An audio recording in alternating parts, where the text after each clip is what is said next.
సహచర మంత్రివర్యులు గౌరవనీయులు పార్థసారథి గారు, గౌరవ శాసనసభ్యులు బెంగళూరు, గోపాలపురం, ఏలూరు, ఉంగుటూరు, దెందులూరు, అదేవిధంగా చింతలపూడి, వీటితో పాటు జిల్లా పరిషత్ చైర్పర్సన్ గారు, కలెక్టర్ గారు, జాయింట్ కలెక్టర్ గారు, జిల్లా అధికారులందరితో కూడా సమీక్షించడం జరిగింది. 6 ప్రధాన అంశాలు.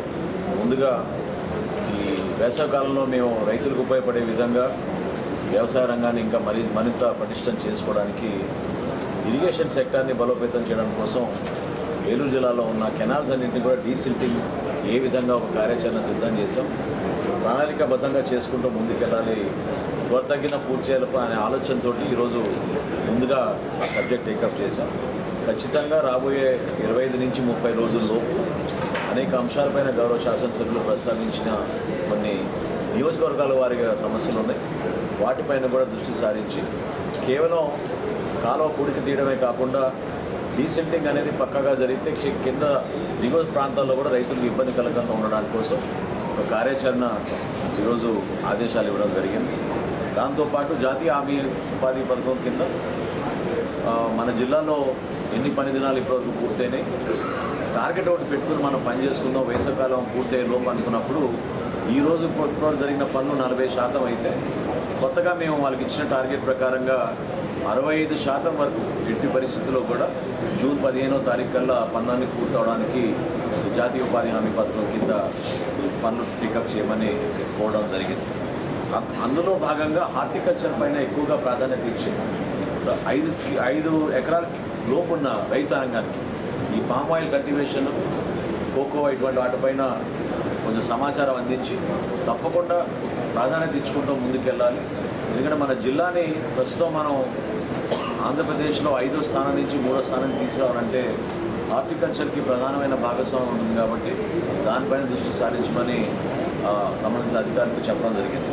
అన్నిటికన్నా ముఖ్యం, రాబోయే విద్యా సంవత్సరంలో మన ప్రభుత్వ పాఠశాలలో ఖచ్చితంగా ఎక్కువ మంది పిల్లలు చేరేటట్టు ఐసిడిఎస్ అంగన్వాడీ సెంటర్స్తో అనుసంధానం చేసుకుని ఆటోమేటిక్గా ఒక ట్రాన్స్ఫర్మేషన్ అక్కడి నుంచి వచ్చి మన పాఠశాలలో చేరే విధంగా దాదాపు 13,000 మంది విద్యార్థులు ఆ విధంగా సిద్ధమవుతున్నారని కలెక్టర్ గారు మన దృష్టికి తీసుకొచ్చారు. గత సంవత్సరం కన్నా పోల్చుకుంటే ఒక గణనీయంగా పెరిగే విధంగా కార్యాచరణ రూపొందించాం. అదేవిధంగా రాష్ట్ర వ్యాప్తంగా విద్యార్థుల్ని ప్రభుత్వ పాఠశాలలో తీసుకురావడానికి ఒక వారం ముందే ప్రక్రియ మొదలు పెడతారు. కానీ మనం మన జిల్లాలో ప్రత్యేకంగా వీలైతే ఇమీడియట్గా సోషల్ మీడియా ద్వారా, ఇతర మాధ్యమాల ద్వారా ఎక్కువ మంది బిడ్డలు మన ప్రభుత్వ పాఠశాలలో వచ్చేటట్టు మనం కార్యాచరణ సిద్ధం చేసుకున్నాం. ప్రభుత్వ మోడల్ స్కూల్స్ అయితే ఉన్నాయో వాటి గురించి గౌరవ శాసనసభ్యులు ప్రస్తావించారు.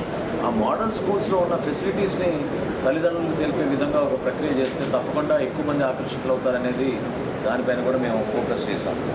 అదేవిధంగా ఇప్పుడు ప్రస్తుతం ఉన్న కొన్ని కొండ ప్రాంతాల్లో, ఏజెన్సీ ఏరియాస్లో, అదేవిధంగా పట్టణాల్లో కూడా ఉన్న పెద్ద సమస్య తాగునీటి సమస్య. దాని గురించి కూడా ఒక సుదీర్ఘమైన ఆలోచనతో డిస్కషన్ జరిగింది. నియోజకవర్గాల వారీగా సమీక్షించుకుని ప్రతి గౌరవ శాసనసభ్యుడి దగ్గర వారికి ఉన్న ప్రణాళిక, క్షేత్రస్థాయిలో వాళ్ళు పర్యటిస్తున్నప్పుడు ప్రజల దగ్గర వచ్చిన అర్జీలని బేస్ చేసుకుని ప్రయారిటీ ఇచ్చి గౌరవ శాసనసభ్యుల్ని కన్సల్ట్ చేసి ఖచ్చితంగా ఒక కొత్త ప్రయారిటీ ప్రకారంగా మనం ఈ వర్క్స్ని మనం షార్ట్ లిస్ట్ చేసుకుని జూన్ ఆఖరికల్లా పూర్తి చేయాలని ఒక నిర్దిష్టమైన కార్యాచరణ మేము టేకప్ చేసాం. వీటితో పాటు ఏలూరులో ఉన్న ప్రభుత్వ ఆసుపత్రి అది ఇంకా పటిష్టం చేసుకుని ముందుకెళ్ళడానికి అక్కడ కొత్తగా మనకు వచ్చిన ఈ ట్రాన్స్ఫర్ విధానంలో డాక్టర్స్ కానివ్వండి, ఇంకేమైనా ఫెసిలిటీస్ కొరత ఉంటే వాటిపైన కూడా మేము దృష్టి సారించడానికి ఒక చక్కటి అవకాశం దొరుకుతుందని మేము భావించాం. వ్యవసాయ శాఖలో అదేవిధంగా ధాన్యం కొనుగోలు విషయంలో ఎక్కడ కూడా మన జిల్లాలో వెనకడుగు వేయకుండా ఈ రోజు వరకు రబీలో ఊహించని విధంగా 2,50,000 మెట్రిక్ టన్నులు ధాన్యం కొనుగోలు చేసాం మనం ప్రభుత్వం నుంచి. కుటుంబ ప్రభుత్వం ఏర్పడిన తర్వాత గతంలో ఎప్పుడు కూడా ఈ స్థాయిలో జరగలేదు. రాష్ట్ర వ్యాప్తంగా ఈ రోజు వరకు 12,400 కోట్ల రూపాయలు ఖరీఫ్లను, రబీలను ధాన్యం కొనుగోలు చేసి రైతుల ఖాతాల్లోకి 24 గంటల లోపే మేము జమ చేశాం. ప్రత్యేకంగా నేను ఇంకోసారి చెప్తున్నాను, గత ప్రభుత్వంతో పోల్చుకుంటే 8,40,000 మెట్రిక్ టన్నులు అదనంగా ఈ ప్రభుత్వం వచ్చిన తర్వాత మన ప్రభుత్వం ఖచ్చితంగా మేము కొనుగోలు చేయగలిగాం. రైతుగా భరోసా ఇస్తున్నాం. ఇందాక గౌరవ మంత్రివర్యులు ప్రస్తావించినట్టు ముఖ్యమంత్రి గారు ఇచ్చిన ఆదేశాల మేరకు గడిచిన ధాన్యం కానివ్వండి, రైతులు ఎక్కడ ఇబ్బంది పడుతున్నా కానివ్వండి, దళారులు మాత్రం మీరు దయచేసి అమ్మబాకండి. ప్రభుత్వం ఖచ్చితంగా ప్రతి గింజ మీకు కొనే విధంగా ఒక మంచి ప్రణాళిక సిద్ధం చేసుకున్నాం. జిల్లాలో రబీలో కూడా దాదాపు 140 రైతు సహాయ కేంద్రాలు ఏర్పాటు చేసి అన్ని ప్రాంతాల్లో కూడా సమానంగా ఎవరికి ఇబ్బంది కలగకుండా ఈ కార్యక్రమాన్ని ముందుకు తీసుకెళ్తున్నాం.